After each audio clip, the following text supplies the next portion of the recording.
aqui o Elcio Oliveira faz uma pergunta. Kiko, o conto de Aya já é realidade nos Estados Unidos? Já, mas é pior. É pior. Porque o governo Trump, é legal a gente falar disso também aqui, Aragão, tentou ontem cooptar as Forças Armadas numa declaração dele e do Peter Hegseth, que é o chefe lá, secretário da guerra, num troço que está deixando totalmente consternado boa parte das Forças Armadas nos Estados Unidos e preocupados, porque se ele consegue trazer essa turma para o lado dele, aí é golpe de Estado está perpetuado no poder, Rei Aragão. Diga lá, meu cara. Pois é, a aposta deles agora é essa, porque como a gente já vem falando aqui há muito tempo sobre o projeto 2025, um dos objetivos também era cooptar essas forças armadas que eles chamavam que era essa, como que é a indústria militar, de fato era o que levava a máquina desse deep state. E eles precisam, ideologicamente, cooptar esses militares. O que foi visto ontem foi um show de horrores, né? Primeiro, que eles não têm o mínimo tato para dialogar, eles não sabem fazer política. Porque se você reúne um grupo de seletos militares, generais, altos comandantes, para ter aquele tipo de discurso público, é porque você não está sabendo, ou não está sabendo dialogar, ou você está realmente forçando uma barra. Então, o que a gente está vendo nos Estados Unidos hoje é uma disputa enorme pelas instituições, tá? O movimento MAGA, ele literalmente está tentando fazer o que o Bolsonaro falou que faria aqui, que era destruir, ele está tentando corromper, ele está tentando desestruturar toda a estrutura do Estado norte-americano tradicional, inclusive com a base da própria Constituição deles, para poder transformar no aparato de apoio à ideologia MAGA e aos interesses que estão por trás dela, que aí você pode ver os interesses dessas grandes BlackRock, Vanguard, State Street, das Big Techs, das empresas bélicas de equipamento militar, que hoje, e de tecnologia, que hoje são, de uma forma geral, o que sustenta ainda a hegemonia do capital do dólar dos Estados Unidos. Então, o que a gente está vendo hoje dentro dos Estados Unidos, eu repito, se hoje tem um golpe de Estado em andamento, esse golpe de Estado é das corporações dentro dos Estados Unidos contra o Estado americano. Porque o que está acontecendo, por exemplo, o que está acontecendo agora, a ingovernabilidade do... Para você ter uma ideia, eu mandei para o Kiko, mostra aquilo aí, aquele tweet da Embaixada dos Estados Unidos, que os caras estão falando que vamos parar de tweetar, falar bem do Trump, porque nós não temos dinheiro para isso. Eu até propus eles pedirem um Pix para os patriotas, né, para ver se paga a equipe. Mas, assim, os Estados Unidos está parando. Os Estados Unidos está, tanto no campo institucional, quanto no campo cultural, simbólico, semiótico, em ruptura. O Trump, como o Kiko acabou de dizer, não sei se consegue manter o poder por muito mais tempo, tá, gente? Porque o que está acontecendo lá hoje é notável e ele não está conseguindo ter tato para lidar com a situação. Isso é um absurdo. Quiser ler aí, Kiko, não consigo enxergar. Devido à paralisação orçamentária, esta conta do X não será atualizada regularmente até a retomada total das operações, exceto para informações urgentes de segurança. No momento, serviços de passaporte e visto programados nos Estados Unidos, embaixadas e consulados dos Estados Unidos, estão interrompidos. Eles falam aqui para procurar outras maneiras de se informar, e o Rei Aragão fez uma provocação. Que tal pedirem aos patriotas um Pix? É isso aí, Rei Aragão. Pois é, isso aí o que significa assim? Isso é o sintoma mais óbvio do decadência do próprio sistema capitalista. Porque nos Estados Unidos, quando não tem orçamento votado, quando não foi aprovado, ele simplesmente para. O Estado para. Por que o Estado para? Porque o mercado, os interesses corporativos e privados precisam continuar andando. No Brasil, não. Se você atrasa e vota orçamento, você dá teu jeito. Você consegue fazer o Estado continuar andando, mesmo de forma precária. Mas lá não. O Estado para porque não tem o capital para poder tirar de outros lugares, fazer, vamos lá, uma pedalada fiscal para manter o funcionamento da máquina. E a Embaixada dos Estados Unidos, que após a posse do Trump se tornou uma agência de marketing picareta de político degenerado, está sem funcionar porque não tem dinheiro. E assim, eles ficam, os funcionários não são demitidos, eles ficam em recesso não remunerado. Ou seja, o cara que ficou anos e anos estudando diplomacia para estar numa embaixada, para fazer propaganda de político picareta e degenerado, agora está sem receber o salário dele por causa desses políticos. É isso. Deixa eu colocar um trecho aqui do discurso do Pete Hegseth. Esse cara é secretário da guerra dos Estados Unidos, falando para 800 generais e almirantes, tá? It all starts with physical fitness and appearance. Tudo começa com a forma física e a aparência. Vai vendo. If the Secretary of War can do regular hard PT, so can every member of our joint force. Se o secretário de guerra consegue fazer exercícios regulares, então os membros da nossa força conseguem também. Frankly, it's tiring to look out at combat formations or really any formation.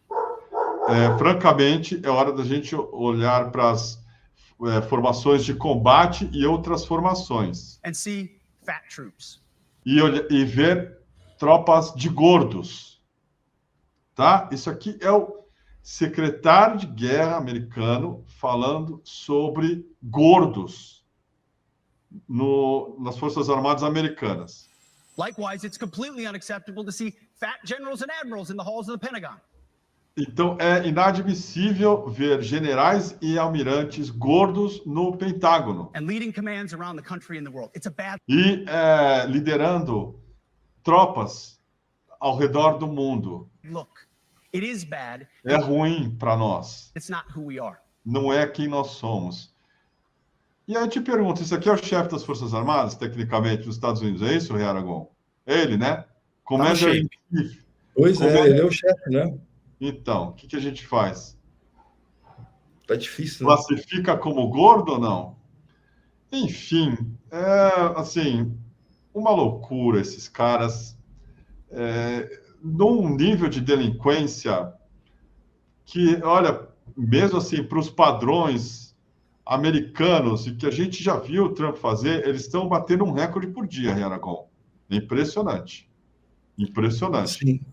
Né? Diga lá. Sim, além de bater um recorde por dia, o que está acontecendo, que é muito grave lá dentro também, é essa divisão interna. Por exemplo, você teve meses atrás, eles colocaram CEOs das Big Techs dentro do Pentágono para serem profissionais militares com patente para poder trabalhar com tecnologia, sendo que eles continuam CEOs de suas empresas, tá? Diretores, etc. e tal.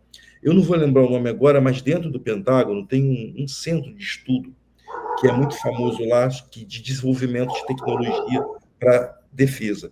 E ele tem décadas lá dentro e sempre fez parte da construção da estratégia da inteligência americana, que sempre foi muito bem feita. O que aconteceu agora? Simplesmente o governo americano tirou praticamente parou com esse setor, tá? Que estava desenvolvendo projetos, olha só, nos Estados Unidos, esse setor estava desenvolvendo projetos soberanos de inteligência artificial para não ficar vulneráveis aos códigos das plataformas privadas, que hoje estão tomando conta de todos os setores da defesa americana. Sabe o que o Trump fez? Cortou todas as verbas dos caras e botou esses CEOs para tomar conta dessa parte que é extremamente sensível para a própria segurança dos Estados Unidos. Esse é o ministro da guerra, né? Neonazista. Secretário da guerra. Secretário da guerra. Pois é. Esse é um símbolo supremacista branco também. Essa figura aqui. Sim. A ideologização, né? No livro sobre o projeto 2025, tem um trecho que fala assim: os autores do projeto 2025 visualizam os diplomatas e as forças armadas combatendo uma guerra em duas frentes. A primeira é para conter o poder crescente da China na Ásia e no resto do mundo. A segunda é para rechaçar a disseminação do progressismo e do wokismo dentro do Departamento do Estado, do Pentágono, dos militares e da comunidade de inteligência. Exatamente o que esse cara falou aí. E substituí-os por ideais conservadores. Não é exatamente assim que eles descreveriam, mas os capítulos que tratam das Forças Armadas, espionagem e diplomacia, os autores dão muita ênfase a esses dois tópicos do que a qualquer outro. As lutas contra a China e o progressismo interno estão conectadas. Lidos em conjunto, esses capítulos convocam para uma volta à mentalidade de Guerra Fria, na qual os Estados Unidos enfrentam uma ameaça existencial. O país inteiro e cada setor do governo precisam estar ideologicamente mobilizados e alinhados para enfrentá-la, o que exige expurgar o progressismo do establishment da defesa nacional. E aí ele ataca os gordos e os cabeludos, para uma plateia de generais carecas, aliás. Exatamente. O que está acontecendo agora... É muito pior do que o conto da Aya. É muito pior que o conto da Aya. Diga lá. Não, o que está acontecendo nos Estados Unidos agora tem parâmetros do que aconteceu com a Alemanha de 32, 33, 36. O que acontece?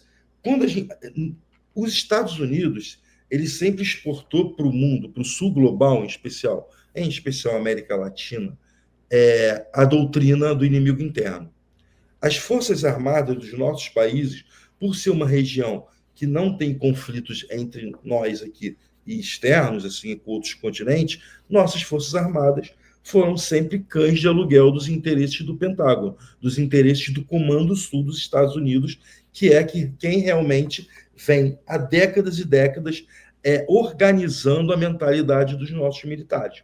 Então, a gente sempre ouviu falar em doutrina do inimigo interno. Então, era a nossa Forças Armadas reprimindo os movimentos sociais, reprimindo as revoluções internas, sindicatos, movimentos de trabalhadores, não só no Brasil, como na América Latina em toda. Só que o que acontece agora? Essa política de inimigo interno, ela está sendo reimportada, tá, para os Estados Unidos, que sempre exportaram isso, estão importando agora, estão aplicando internamente essa doutrina. Por quê? Porque eles precisam fazer essa guerra ideológica deles. E no campo do fascismo, a guerra ideológica ela não fica só no campo do corações e mente. Que a partir do momento em que a violência não serve mais como arma cultural de persuasão, você precisa, de fato, usar a violência para combater aqueles que não mergulham dentro dessa ideologia. Então, o que está acontecendo hoje nos Estados Unidos você tem inimigos internos. Quem são? O que eles colocam como capa, como capa disso, são a imigração, tá? Em primeiro lugar, a imigração. Temos muitos imigrantes ilegais e o ICE vai combater esses imigrantes. Em segundo plano, você tem os negros e latinos americanos que nasceram lá, que já estão sendo perseguidos, em especial os latinos que nasceram nos Estados Unidos.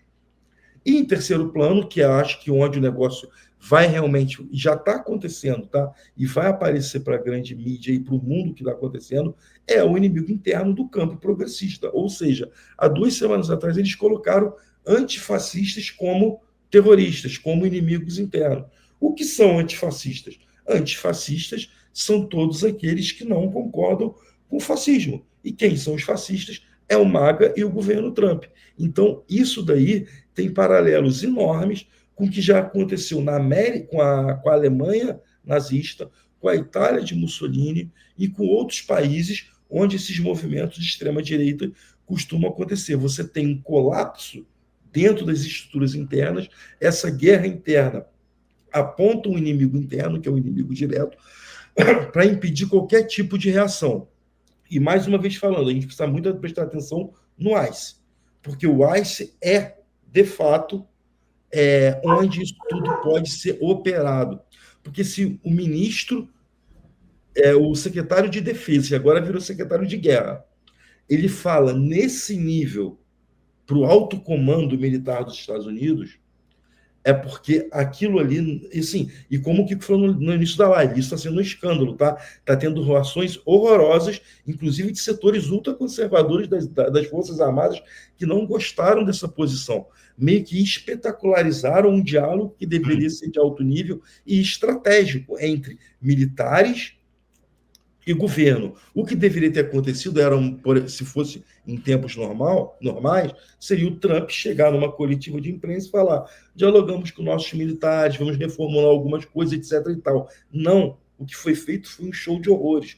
Como o Trump fez com Zelensky, fez com o presidente da África do Sul, talvez tente fazer com Lula, entre com outros. O que ele faz é ridicularizar as instituições.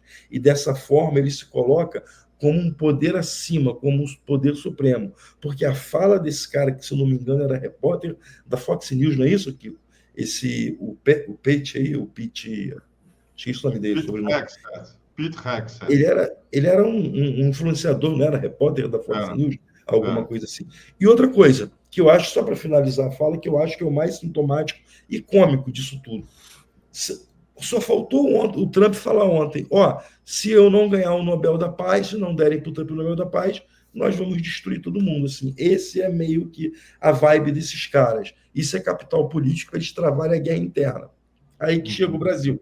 É saber aproveitar a oportunidade que, nesse momento, o Trump não está podendo pensar no Lula, tá? A química meio que esfriou, porque ele está com tanto problema interno, mas com tanto problema interno, que a química com o Lula vai esperar um pouquinho. E o governo brasileiro, eu acho que o Itamaraty e o Lula, em especial, está agindo muito bem em relação a isso, para não cair numa armadilha.